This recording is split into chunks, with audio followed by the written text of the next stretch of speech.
يا مرحبا ترحيبة تروى العروض بالمحفلة لكل حاضر محفلة بشتك يا ابو فارس على متنك يلوقي والله انك تزينه وتجمله ينزاح بال المدح وتزين الطروق ينكتب بسنافي يستاهله خذ الرفاقة يعتبر ضمن العقول بالذات لا من صار راعي اوله الطيب يزيد الشعر قيمة وذوق احب انزل كل شخص بمنزله انا على مدحة بن مرشد شوفوا انا على مدحة بن مرشد شوفوا حتى لو ابواب المدايح مقفله الليل هذا فيه من لون الشروق ماخذ من الوانها عز واجمله يا مرحبا يا مرحبا ترحيبة تروى العروق بالمحفلة اللي كل حاضر محفله بشتك يا ابو فارس على متنك يلقي والله انك تزينه وتجمله جدانك اللي تقطع ايدين السرور وتسبن اللي ما لقى من يقبله شيوخ شمل اللي اعتلوا قبل سبوع كم شيخ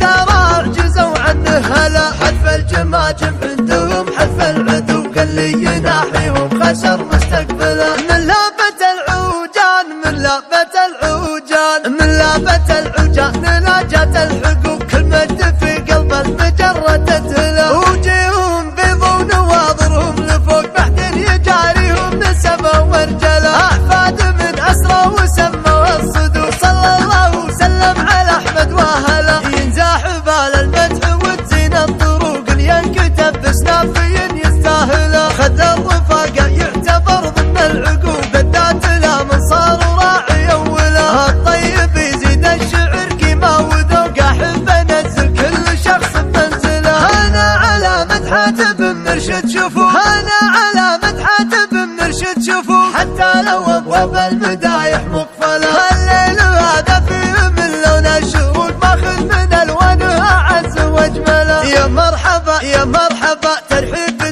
تروى العروق بالمحفلة اللي كل حاضر محفله بشتك يا ابو فارس على متنك يلقي والله انك تزينه وتجمله جدانك اللي تقطع ايدين السرور وتسبن اللي ما لقى من يقبله شيوخ شمل اللي اعتلوا قبل سبوع كم شيخ ثرى عجزوا عنه هلا حذف الجماجم عندهم حذف العدو قال لي يناحيهم خسر مستقبله من لابة العوجان من لابة العوجان